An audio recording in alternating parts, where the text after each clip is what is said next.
Hello, hello, hello, and welcome back to the Premier Chelsea, your source for all things Premier League, but starting with Chelsea first. Coming into you on your speakers and headsets. Good morning, good afternoon, good evening. I'm Jackie from Houston, and I have Rahul here from Connecticut. And today I've got a flashback and some memories of our time in the canteen in school drinking some 7 Up over here, because I see that in your background for those on YouTube. What is 7 Up, Rahul? It is the number of goals we put against Norwich City. 7 goals. Is that all it is? I mean, it is a soda that we used to drink, similar to Sprite, for anybody that doesn't know. And so when Jackie and I were growing up in Ghana, it was the alternative to Sprite and something we preferred most of the time. So a tribute here, my background, again, if you're watching us on Zoom, not Zoom, YouTube, you can see it's 7 Up, and it's a tribute to the soda, but also to the 7 goals we scored. You're a little bit too excited. I'm going to reel you back in for just a second here. Let's really quickly, just a one-liner, cover the Malmo game in the middle of the week, because it looks like we're having a pretty decent week, aren't we? We are. We sat here about a week ago and complained about not dominating games, and I guess Tuchel and the squad heard it. And here we are a week later, and we've scored 11 goals, dominated 2 full games, and sitting in pretty good position. Indeed we are, but there was a little bit of bad news coming off those games, right? Yes, there was an injury to Lukaku, injury to Timo Werner, which left us basically with no strikers in the squad. Obviously, Havertz can fill that role, and he did, but yeah, concerning times with their injuries. It's a hearing about 2 to 3 weeks, which basically puts us into the next international break. Yeah, so that game ends up 4-0, even though we lost both our strikers, which on paper is good news, and we're banging in the goals, but it's a great segue into the game that we want to review today, which is Norwich. And what's interesting about that is no strikers. So what's the starting 11 that Tuchel plays? Well, I mean, it pretty much picked itself with Mendy in goal. He was coming off some heroics in the Premier League the week before against Brentford. Chalobah, Thiago Silva, and Rudiger, Reece James, Jorginho, Kovacic, and Ben Chilwell. Mason Mount, Hudson-Odoi getting another start in that attacking 3, and Havertz playing as the central striker. Like you said, pretty much picks itself. I mean, there are a few names you can interchange here and there. Notable mention, Chalobah getting more than just an occasional game at this point, which is more than just credit to Tuchel. I think it's to himself. The young man's doing very, very well. And then Hudson-Odoi, a little bit of a surprise there. But of course, with Timo Werner out and Hakim Ziyech not in the finest form, you've got to take your chances as they come. Do you want to run us through some of the high-level moments of the game? Because you've already touched on 7 Up. Maybe you need to take a big breath before we go through these 7 goals you got to talk about. Yeah, so usually when we do the highlights, we're usually talking about a lot of moments, build-ups, and key passes and things. But in this review, it's going to be just goals because there's so many. So it started in the 8th minute. Didn't take long. Mason Mount getting his first goal of the season, and it was a very well taken goal. Jorginho gives it to him, and Mason Mount lets it run a little bit across from him, and then puts it directly into the back of the net. Yeah, and that was lovely because it was one time, one touch, and bang into the corner. I think that's what I want more from of Mason Mount. Like, look, we're picky and pushy here. He's one of the best players in the squad, but to get more goals from midfield, quote unquote, is what we're looking for. Almost like that Super Frank. And I know I make jokes about Frank Kovacic. Maybe we have Frank Mason or Frank Mount back in the squad. No, I just kid. But no, it was a good finish and things that we want to see from him in midfield. Yeah, and it was getting the first goal was crucial because you knew that would settle the nerves, kind of get things rolling. And with no striker, the longer this game went without a goal for Chelsea, Norwich would have grown into it. So 8th minute, like I said, perfect way to start. And then Frank Kovacic himself puts a brilliant ball in for Hudson-Odoi behind the Norwich defense, and Hudson-Odoi runs in and curls it around Tim Krul to make it 2-0 in the 18th minute. Yeah, lovely finish, by the way. He opens up his body and slots it into the far right-hand corner. Quick question on this. I know we wanted to run through the goals, but these kind of bring up some things into mind here. We've complained a little bit about our midfield not servicing the likes of Lukaku and Werner, and they struggle to get goals. Frank Kovacic up here finding a beautiful ball through, making that through ball that we've been asking for and screaming for. Something different about maybe Callum playing versus Lukaku or Werner? I don't know if it's different. It may be down to Norwich City Mm. being a little naive with their defending. They were already one down. They could have just sat a little bit deeper, but I think the way Daniel Farke wants them to play and is just being on the front foot, which opens up space. And as midfielders, as Kovacic and Jorginho, you have the pace with Hudson-Odoi, Mason Mount to an extent. So putting those balls in is always an option. I think, like you said, against with Lukaku and Timo Werner, we've struggled a little bit to do that, but we've also faced oppositions and defenses that don't allow that to happen all the time. Yeah, fair enough. I think that's a good way to summarize that. But 18 minutes in and we're 2-0 up, huh? Yes, we are. And it's a great start to the Saturday morning, and it only gets better with a Beast James goal. And he took that goal like he was a striker himself. He gets a ball from, I believe, Mason Mount. Beast James runs onto it and just dinks it over Tim Krul in the 42nd minute and makes it 3-0 right before halftime. Do you know what? Whenever Reece James scores, he has to score something spectacular. I don't think that boy knows how to score a regular tap in or just a header or something like that. We're going to talk about the Liverpool game a little bit later, but Mohamed Salah did something similar with dinking it over the goalkeeper. So I expect that from Mohamed Salah. I don't necessarily expect that from Reece James. So when something like that happens, it just shows that he's got a little more in the attacking front than he leads on. And maybe if we unleash him a little bit more, we may see a few more goals coming from Reece. Yeah, I agree. And this was a second goal, I believe, after that goal against Arsenal earlier on in the season. So 3-0. And at this point, game's pretty much done. Second half starts, and even the commentators were wondering if Thomas Tuchel was saying to his squad, go for it, or, just hold back. Daniel Farke is my friend. But Chelsea and Tuchel, being the professionals that they are, they kept going for it and taking their chances. And this man once again gets onto the score sheet, and it's 3 in 3 Premier League games, actually 4 if you think about it, because he scored against Aston Villa at the end of last season, and then since he's come back into the team, Ben Chilwell has scored 4 consecutive Premier League games. And we said it a few weeks ago, if we're running out of options up front, just play Ben Chilwell and Alonso. Yeah, I'm not even kidding about that. I really believe that they can play up front as striker or even higher up the pitch. But you said it, keep him free. Let's keep him free because he keeps continuing to bring us goals. 3 and 3 or 4 and 4 in Premier League. And of course, he had scored for the international break as well. Right. So if anybody's in red hot form, it's definitely our left wing back of all players. And so I definitely will let him continue playing in that position. I agree. And he's the one thing Alonso was doing better than him, apart from, just doing the basics, right, was scoring. Right. And Chilwell's taken that upon himself and said, you know what? I'm just going to keep scoring every game because then I'm not going to get dropped, and fair play to him. So that made it 4-0 in the 57th minute. In the 62nd minute, Hudson-Odoi gets a shot off, gets deflected, gets bounced off of Max Aarons and goes in.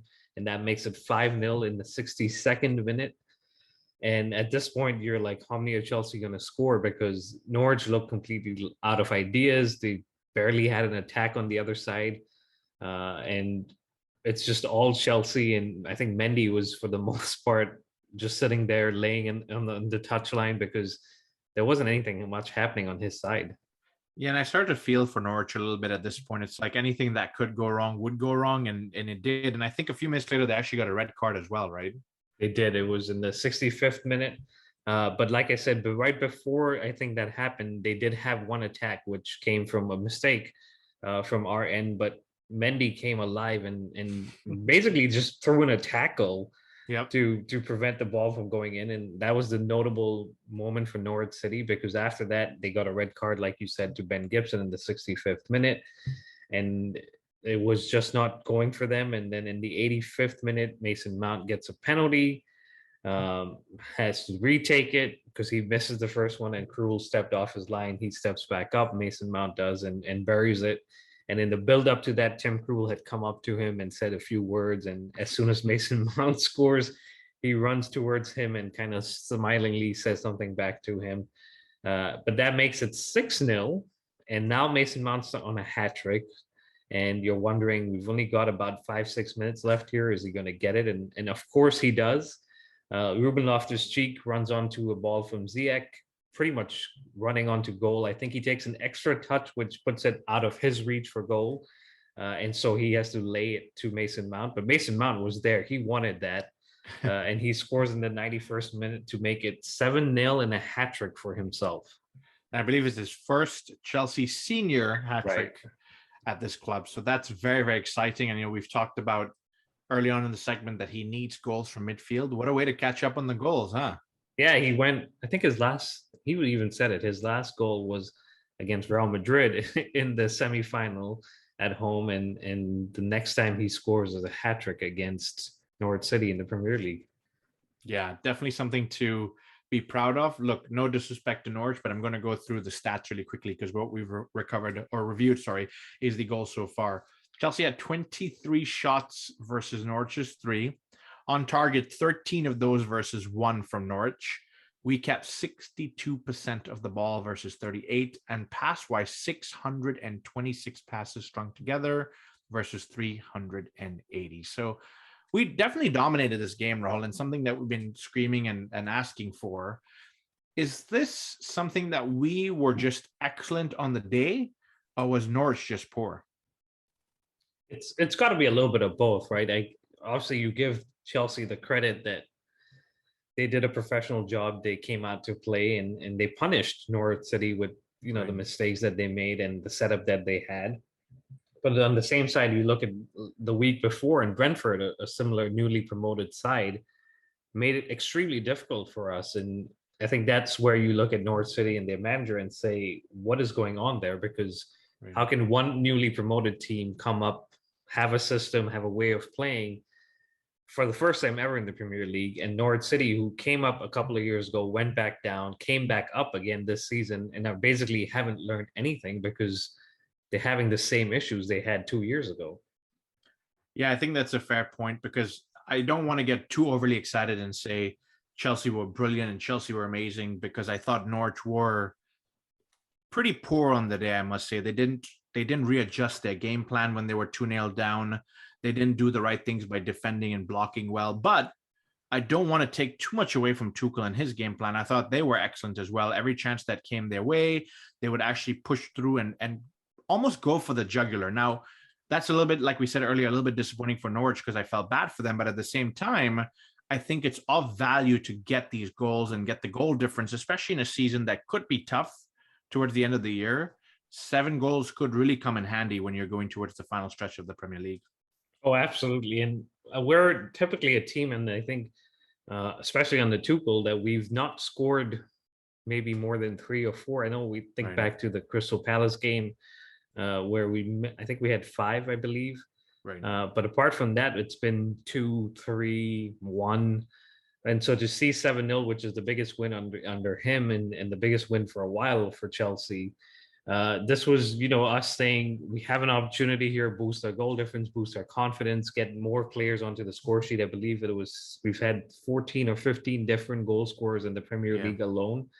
And so that's what you want to see from a team that's going for the title. It's not, okay, we've scored 3, let's just chill out or whatever. We went for it and punished Norwich City like we expect to as a top of the table team. Yeah, indeed. And, I asked this question a little bit earlier, but maybe we can dissect it a little bit more. Do we play better with no strikers? It's a funny question because we've gone 2 games without strikers. And yes, I realize it was against Malmö and Norwich City, but 2 games where we've played with no out and out strikers due to injury and scored 11 goals. Yeah. So the simple answer to your question is yes, but you've got to think about it. Strikers do add to our game and to the way we finish off things. You think back to that Arsenal game, Lukaku was key in that win, getting the goals, and Lukaku was key against Aston Villa. So there are games where we need our strikers and they help us unlock things. And we will need them moving forward. You can't get carried away with the last 2 games because you've got to think about the opposition. But again, you got to beat who's put in front of you. And we did that regardless of who was injured and who wasn't. And that's where we take confidence and we say, yes, we have goals all over the pitch. Yeah, I think the only reason I asked the question is just because of how you finished over there. Is we have goals all over the pitch. Most teams try and get 25, 30 goals from their main striker through the season. For the last few years, especially with Chelsea, we haven't been that kind of team where we get, 25, 30 goals from our main strikers. And I'm not saying that doesn't mean they don't contribute. And in Lukaku's case, he started as a man on fire. How do we get this kind of performance or this kind of ball playing towards the front line? I know Tuchel's talked about they do a different job where they attract defenders or they're the focal point. And so not necessarily are you going to see what they do. And I do agree with that. But at the end of the day, you don't pay 100 million for Lukaku. You don't pay 54, 55 million for Werner for them to get 7-10 goals a season. You want to see a 20 plus goals a year. You're right. And I think back to, or I think about Liverpool, and I'm not comparing our sides and our systems, but they have Bobby Firmino in that squad, who's their recognized striker. But if you look at his output during a season, I don't think he's hit more than maybe 12 to 15 Premier League goals. Whereas you have Mane and Salah, who easily make it to 20, 25. So I think it really depends on the system. And in that system, the striker, which is Firmino, doesn't really get the goals, but he's heavily involved in the play. Right. And I think for us, that's kind of becoming the way of things for us, is where our strikers aren't involved in the goals, but they're heavily involved in the build-up to the goals. And I think back to the Brentford goal we scored, Lukaku was the one that was the target. Ball then falls to Chilwell and he scores. Right. So I think we need our strikers, don't get me wrong, but we're doing pretty well without them right now. And I think that comes down to maybe a tweak that Tuchel's made in the last few weeks with using our wingbacks more inverted closer towards the strikers or towards the midfield, which that causes a little bit more chaos for the defending team, because now you have two more guys that you thought would be sitting out wide who've come in and are sitting in between your defense and in midfield, which adds a whole different layer of complexity to defend. And that could be one of the reasons that Ben Chilwell is flourishing in that role. Yeah, and to add Reece James scoring in the game as well. So I didn't notice that specifically in this game where Callum Hudson-Odoi, I think, naturally wants to hug the touchline. I think he's more of a traditional winger. And so him playing on the left, Ben Chilwell really benefited from that because he's coming in and almost forcing Callum to go out wide. Anyway, on the right-hand side, you can almost see Mason Mount had to think 2 or 3 times to verify that he needed to go a little more wide because Reece is coming a little more direct through the center. So yeah, maybe that helps. Maybe we're used to defenders looking for a Mason and a Callum and a Werner and a Kai more centrally located. And so now your whole game plan is looking for them centrally. And now you're going, okay, they're touching on the sidelines here, spread it out and open up that back 4 or back 3 in this case, whatever you want to call it. And then, of course, your left wing back and your right wing back are getting on the score sheet. So that's definitely a good point to bring up there. Yeah, and it's credit to Tuchel for realizing, especially, before the last international break, we were struggling a little bit. Mm-hmm. And so he's kind of introduced this tweak to the formation with the wingbacks, and with capable wingbacks like Chilwell, like Reece James, Azpilicueta, Alonso, that it makes it easier because they know what they have to do. But when we're defending, they know we've got to fall back and get into positions. It's similar to what we've seen with Pep Guardiola doing with his guys. So it's exciting to see these subtle tweaks that, you sometimes may miss during games. Yeah, definitely. So a couple of names to talk about here, Rahul. Chalobah, James. You've got Mason Mount. We had Hudson-Odoi, Ruben Loftus-Cheek. Of course, all the names I mentioned, Mount scoring, James scoring. You've got Ruben Loftus-Cheek assisting. So you kind of see the trend I'm going with over here. All of these boys supposedly bleed blue, and I think supposedly is not a fair word. I know they bleed blue. Yes, They've come through the academy. What does this mean that, the academy players are getting on the score sheet, assisting? And, we talked a lot about it, and rival fans and pundits and everybody's talked about, well, Lampard had favoritism because of the ban, and he had to pick these players and whatnot. Lampard's long gone now. Tuchel's won a Champions League with some senior players, and yet game after game, he finds a way to pull or pick these academy players. And I'll talk about Ruben for a second. He was not even in Tuchel's plans or squad last season, and he's finding a way to squeeze himself back in. So what are your thoughts on that? We're we're enjoying the fruits of the academy. You know, we've said for years we've got the best academy in England, at least.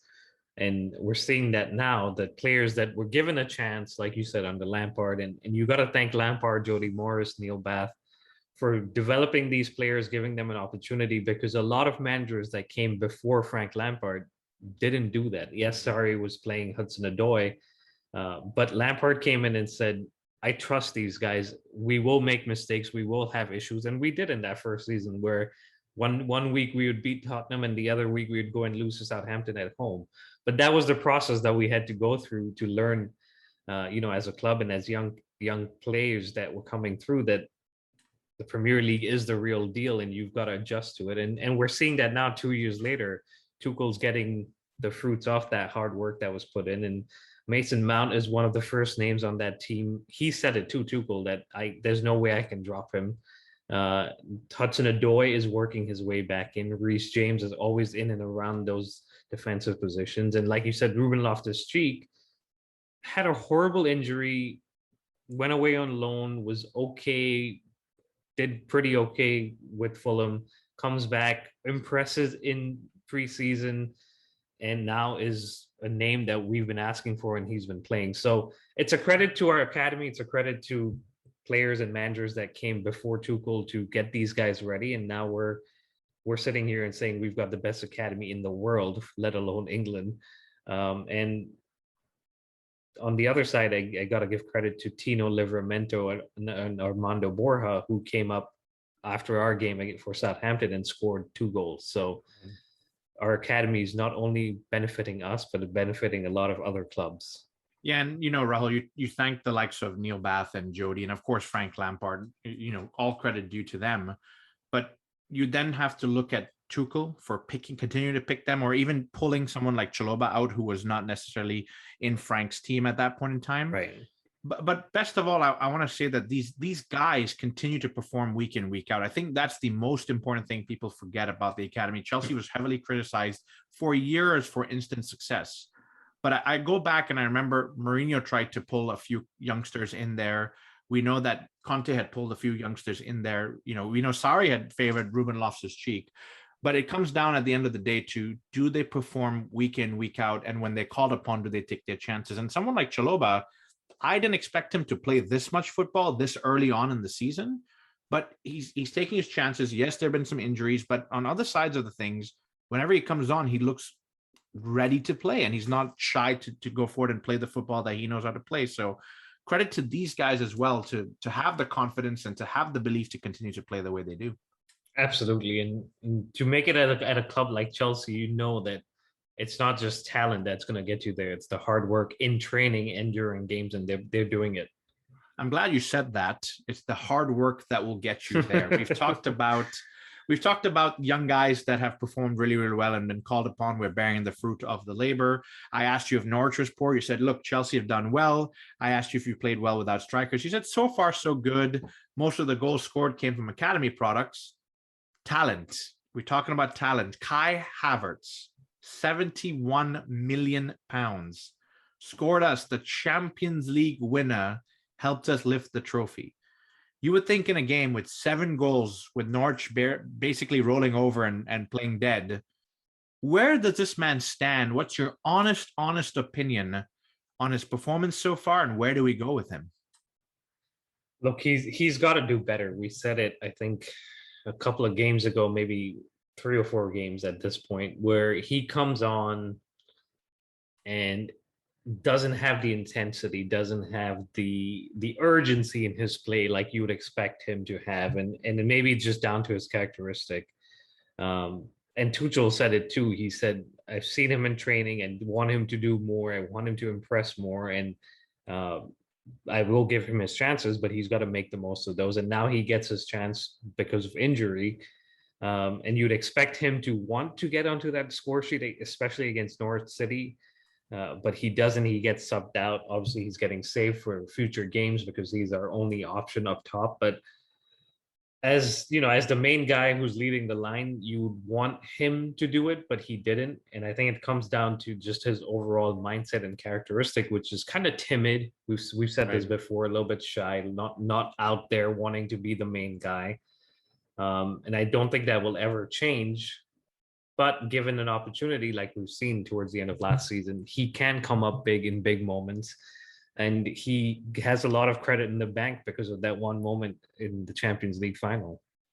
Yeah, look, you score that kind of goal. It takes me back to someone like Fernando Torres, where he didn't always have the fun time at Chelsea, but that one goal has made him a legend in the club's history. And absolutely, Kai Havertz will go down as a legend. But I look at him, 21 years of age. We talked about, new country, new challenge in terms of the Premier League versus the Bundesliga, new language, new food, new culture, new manager, new teammates. And we've kind of turned every single page as far as excuses go at this point. And you're looking for a man that's on raw talent alone pretty high up there. I mean, we've seen some things he can do, little flashes of brilliance here and there, but you almost wonder if he has that desire within himself to do a little bit better. And the reason this conversation is coming up is when you're talking about 7-0 and our left wing back is scoring and our right wing back is scoring, you would assume that the center forward, yes, look, he's not a center forward by nature, but you assume the gentleman playing center forward position would say, I can probably bag a goal or two in this particular game because they're not really defending. Right. And then they go down to 10 men. I don't remember if he was on or off at that point in time. He was, yeah. Yeah. And so you wonder, whenever I see him play, and I hate to be disrespectful, he seems lethargic. He seems disinterested sometimes. Physically, he doesn't seem up for it. And yes, the Premier League is like that, but you wonder, where do you go with Kai Havertz? Does he need to go train in the gym a little bit harder? Do they need to do something different tactically? And I don't know what the answer is. And I think I've seen several games where Tuchel loses his mind at how Havertz is either running or moving or not playing the basic pass correctly. And I wonder if they can correct all those things, you really could see Havertz jump several layers up into the future. But for now, I'm just, at this point, Rahul, when Lukaku and Werner are back, I'm just not convinced Havertz has a place in the squad. Yeah, and I think Tuchel said it too. He said, I want his attitude to change because when he came on against Malmo, and you and I were texting him, and because you were updating me on the game, you said Havertz lost the ball. Havertz lost the ball. And eventually, I think you said Tuchel's on his case too now because he's noticed it and he said, I brought you on as a sub and what are you doing? And he's said Tuchel said something about his attitude and how he wants him to change because he noticed he was on a high after the Champions League and that's kind of gone away. And he wants him to look within himself and say, I am that guy and I can be the guy that leads this club to greater things. But that's not going to happen if you keep giving the ball away every 20 seconds. So he's definitely got the talent, like you said, and I think it's eventually going to come down to what he does with that talent. And yes, he's 21 and he's still got another 15 years ahead of him. But if he wants to be the very best in conversation for Ballon d'Or, like we spoke about with some of our other guys, that attitude has to change from kind of, just very like lethargic, like you said, to being like, no, if I don't score in this game, the next game I'm scoring twice. Right. Yeah, look, that's very fair analysis. I think the best way I can describe Kai at this point in time is very nonchalant. He's just here to kind of kick the ball about, but he's just not, it doesn't seem like he's giving his all. But enough about Kai. I don't want to criticize him way too much. I know he's got a lot of time on his hands. We'll jump into some consistency. We've looked at lack of goals in the previous games before. Of course, we got 4 and 7 recently. Do you think we can pick up some consistency specifically in terms of goal scoring? Now, I know we're lacking 2 strikers, but the couple of games coming up don't seem to be the most difficult on paper. Can we put a few more in the net? We absolutely can, and we should kick on from this and take this as an opportunity against the upcoming games against Newcastle and Burnley. No disrespect to them, to say we should be scoring 2 or 3 goals a game, because if you look at what Liverpool are doing and they just set a point behind us, they, I think, are averaging 3 goals a game away from home, which is just crazy. So if we want to be in there in the next few weeks, in the next few months, goals and defending well is what is going to get us there. And we know the defense, knock on wood, is pretty solid. So what can we do on the other side? Yeah, well said. I think I completely agree with you there.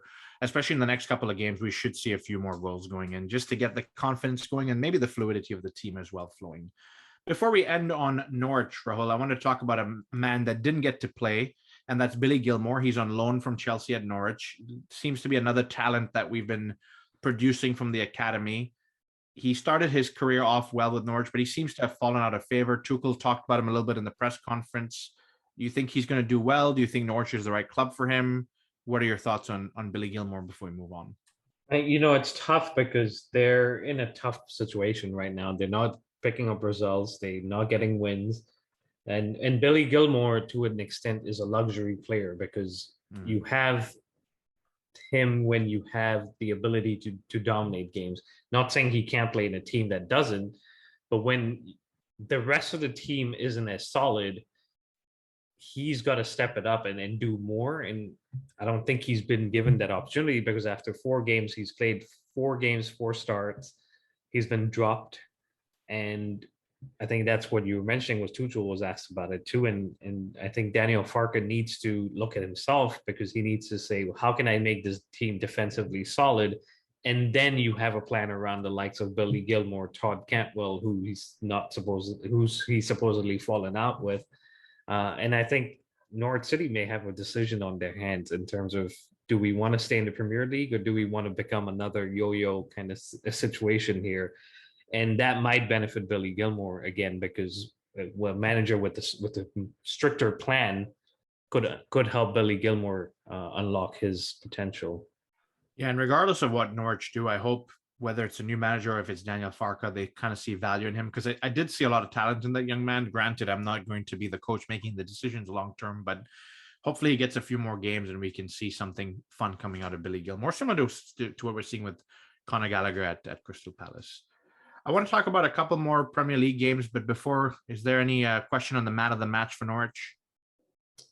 There is no question at all. The mount of the match is Mason. That's pretty damn good. I'm going to go with Kai Havertz as my man. I'm just kidding. It's Mason Mount for me as well. It was an easy decision on that one. 3-0 to the young man, and I hope he continues to score. All right, let's talk about some other Premier League games in Arsenal versus Aston Villa. And Arsenal come away with a 3-1 win. We made some fun of Arsenal early on in the episodes towards the beginning of the season, but they seem to get 3 or 4 on the win right now. At least undefeated. They haven't lost since that Man City game at the end of August, I believe. So they've gone 2 months without losing a game and now sit, I think, level on points with Manchester United. So make whatever joke you want about that. But Arteta seems to be getting it right. I know they struggle a little bit against Crystal Palace, but they come up against a good Aston Villa side and score 3 goals and looked good. They weren't open to defensively. Ramsdale, we've joked about him in the past, but he's come in and done a pretty good job. So it was a good win for them. Yeah, and interesting enough about Ramsdale, Raul, we all thought he was coming in as a backup goalkeeper, but he seemed to have taken the number one. I think Arteta wanted something or needed something from their goalkeeper, and he seems to have completed that picture for them. Yeah, and it's good for him. He's a young man who's had 2 consecutive relegations. So for him to come in and be Arsenal's number one, definitely a good thing for him. Yeah, on the flip side, Aston Villa from last season seemed to be missing the picture a little bit so far. Yeah, I think and they beat Manchester United a few weeks ago and haven't kicked on from there. So maybe an opportunity for them to look internally and see, how they can turn things around. Yeah, absolutely. Another game that we need to talk about here, and this was both a fun one but a tough one to watch, and that's Manchester United at home to the mighty Liverpool.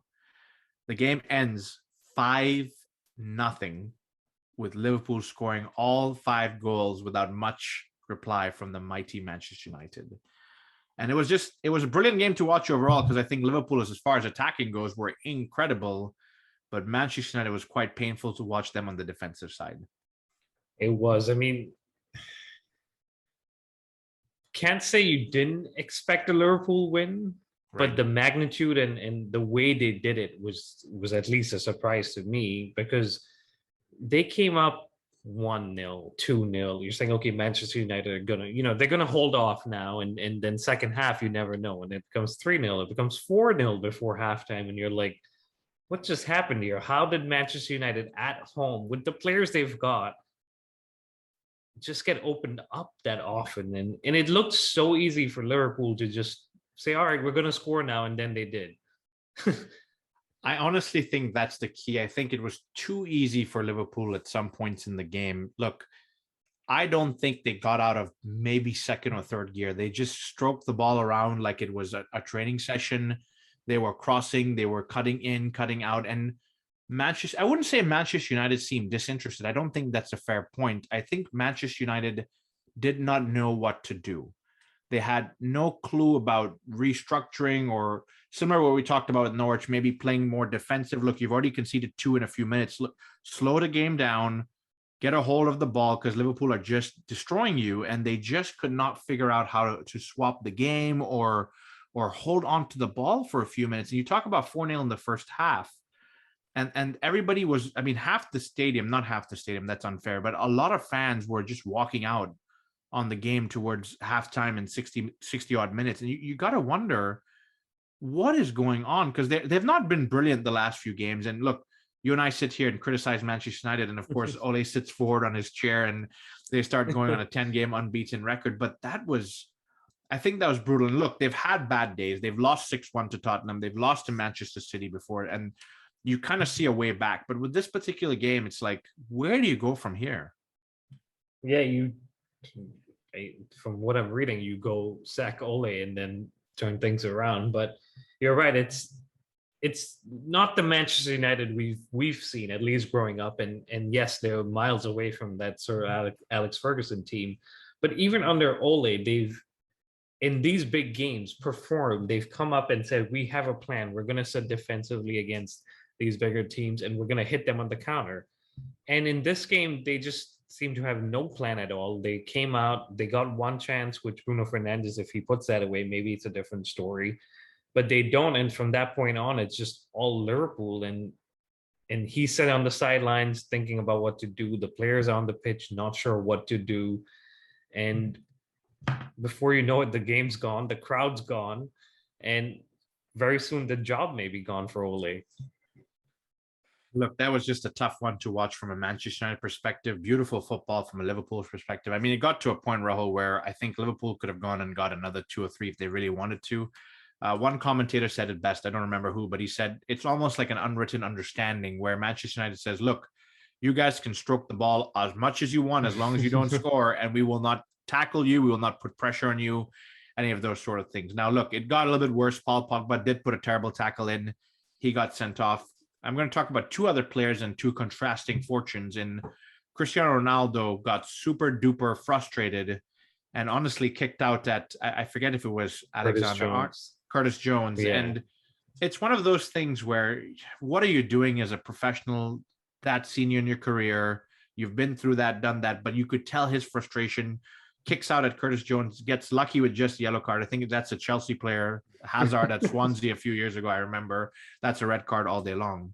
And enough about Ronaldo. I think people talk about him enough, but Mohamed Salah, that man is on a different level. He's coming from a different planet. I mean, when you talk about players that come from a different planet, you talk about the likes of Messi and Ronaldo, and here we go with Salah. Maybe he's a future Ballon d'Or for the next couple of seasons to come.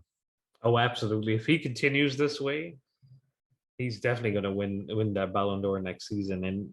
And credit to him, he's very confident in front of goal, but he's also very confident in everything he does. Right. And I think they interviewed him, and he said, "Yeah, that first goal I could have gone myself, but I helped my teammate and gave it to Naby Keita." And that's a confidence he has. He says, all right, the first one won't be mine, but then the next 3 will be. And he becomes the first opposition player to score a hat-trick at Old Trafford, which in itself is a mighty record because it hasn't been done for so long. And he did it within, I think, the space of a half an hour. It didn't even need a full game to do it. And like you said, he could have gotten more. Liverpool could have gotten more. And it's scary because we're in and around the top spot with Liverpool. And if they continue like this, it's going to be very hard and take a lot of effort from us as Chelsea to keep up the pace, because at some point we're going to also have a wobble and not get the results. But Liverpool are just a machine at this point. Yeah, apparently the last man to score a hat-trick at Old Trafford was approximately 17 years ago, and that was the original Ronaldo in a Champions League tie. So, yep. He's among some pretty good company up there. We talked about Messi, Cristiano Ronaldo, and now the original Ronaldo. So credit to Mo Salah. We'll see how things go. And I think one thing we can say is that hopefully when it comes to January, he's going on a long run with Egypt to the African Cup of Nations so that we can continue on our way. But look, good play, good game. It'd be interesting to see over the next few weeks what Manchester United do from here. All right, let's talk a little bit about this game, which is Brentford versus Leicester. And I brought this one in here because Brentford, the mighty Brentford, we might add, have finally taken a loss, on the road. Like, yes, Chelsea beat them, but Brentford welcomed Leicester, and Leicester beats them 2-1. Yeah, and a big result for Leicester, who've had kind of a shaky start to the season, but they go back-to-back beating Manchester United and Brentford. And it just tells you, when you talk about games against Brentford, newly promoted side, but the way we've been talking about them this season, you think they're an established side in the Premier League, and that's credit to them and their manager. And it takes a lot of effort to beat them, and Leicester found that out, and it took a wonder goal from Yuri Tielemans to get that started. Yeah, who, by the way, is linked with Chelsea. So if you see some activity in the summertime, you heard it here first. Like, I don't think that will happen. But no, credit to Leicester. I think that's a good result for them away from home. Absolutely. The last one to talk about, Rahul, and we'll do the Premier League table before we move on to our Carabao Cup preview, is Eriton versus Watford. And the only reason we bring this one in here is Everton seem to have had a decent run of form, and they end up losing 2-5. That's right, 2-5, with Watford scoring 5 goals against Everton. That was crazy, because I was watching that game and I saw it become 2-1 to Everton. And I said, all right, now Everton are going to hold on and go on and win it. And then I see my phone and I'm just like, Watford scored. And I was like, what is going on? And Everton just fell apart. They conceded, I think, pretty soon after they scored the second goal. And then it was 2-2. And then Watford just said, we want this dinner from Claudio Ranieri, even though we haven't kept a clean sheet, and we're going to go score another 3 and make it 5-2. And for Rafa Benitez side to lose that way is shocking, because he's always built his teams on defensive stability. And I'm sure he himself couldn't explain it, because they just didn't know what they were doing. And it seemed like it was Watford who were the top of the table team. Yeah, and apparently this weekend was a weekend of hat-tricks, because Josh King, who many people might be familiar with, goes out and gets a hat-trick for Watford. So you've got, good company with Josh King. You've got Mohamed Salah, and then, of course, Mason Mount scoring hat-tricks. So a weekend of hat-tricks, and it's going to be interesting what happens over the next few weeks with some of these teams. I know we're looking forward to international break here in just about a month's time, but let me run really quickly through the table, then we'll go on to Carabao Cup. So at the top, we've got Chelsea still holding on to top spot with 22 points. Liverpool in second, still the only team undefeated so far this season with 21 points. Manchester City in third with 20, and West Ham United holding on to that top 4 spot with 17 points. So David Moyes doing some good work there. At the bottom, 20th spot, Norwich, after that 7-0 loss to Chelsea, sitting with 2 points. Newcastle United, the money hasn't helped so far, and ownership has not changed so far. They did sack their manager, I believe, so they're sitting with 4 points as well. And then in 18th, tied with 4 points as well as Burnley. So it's going to be interesting over the next few weeks how that table may turn.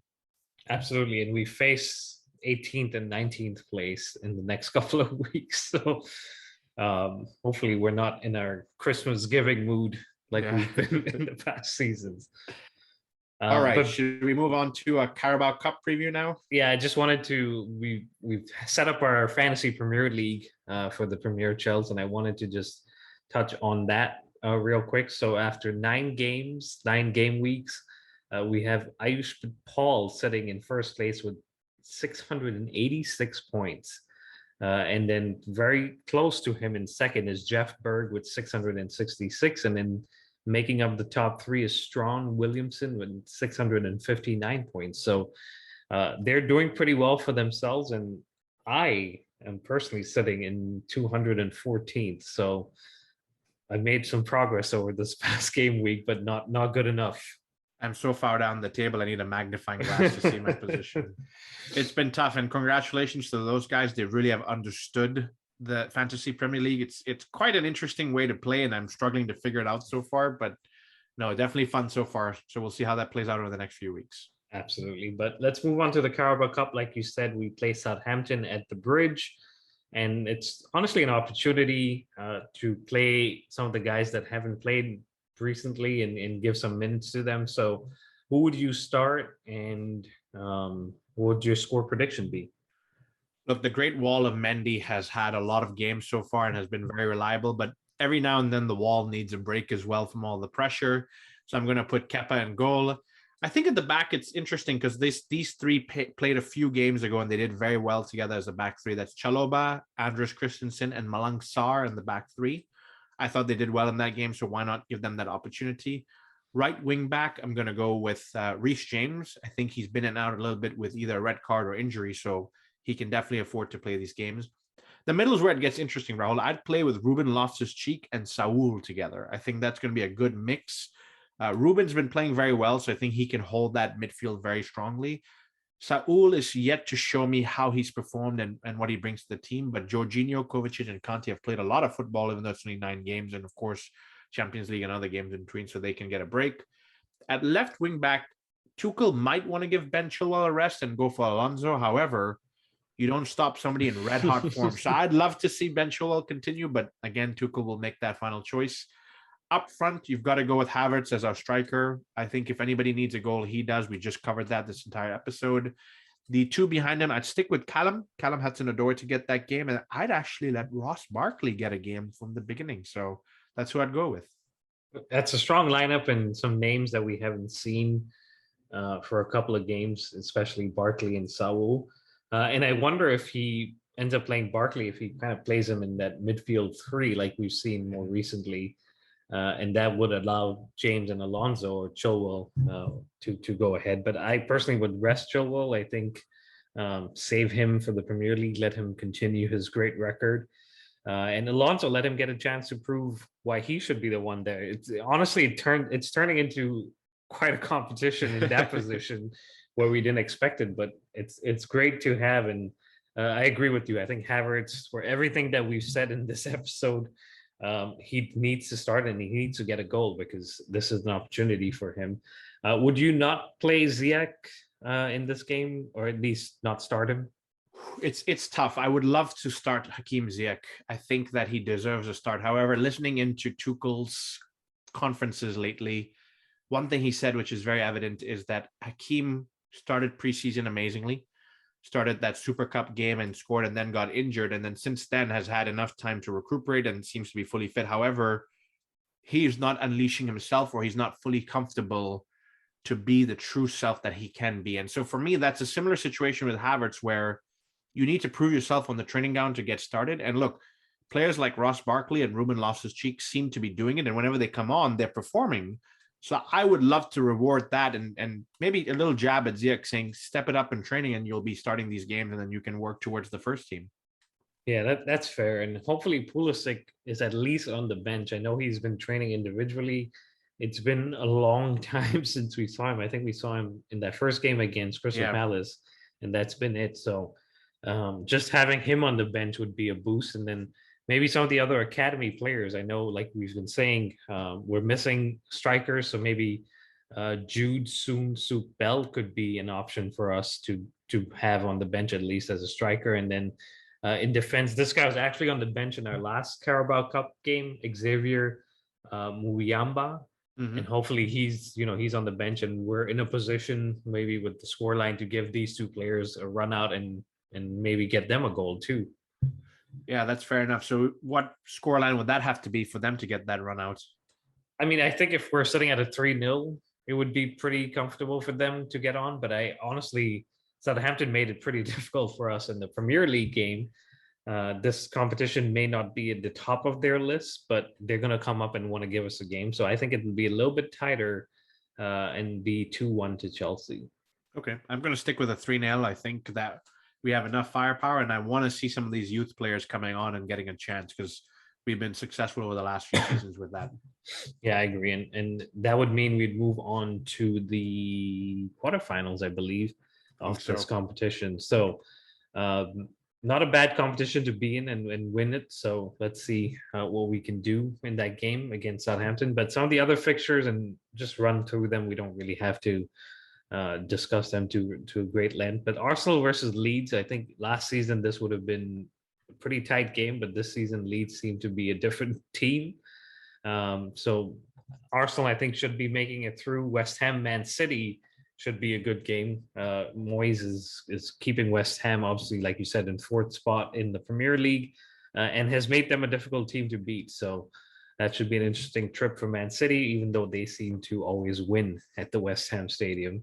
And then Preston versus Liverpool. In the 5 or 6 years Jurgen Klopp's been in England, I don't think he's made it to a quarterfinal or even beyond that in the Carabao Cup. Again, his fans would tell us we don't need this, but he may want to add a domestic English Cup to his record. So this could be an opportunity. And finally, Burnley versus Spurs. Don't know what kind of Spurs will show up. Don't know what kind of Burnley will show up.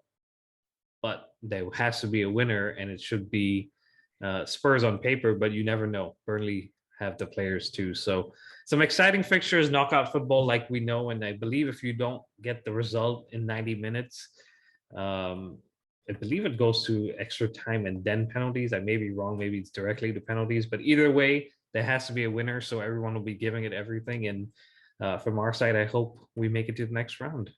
Yeah, look, it's a good opportunity for not just Chelsea, but all of these teams to get a fresh start in a different competition. So I'm looking at the likes of Leeds.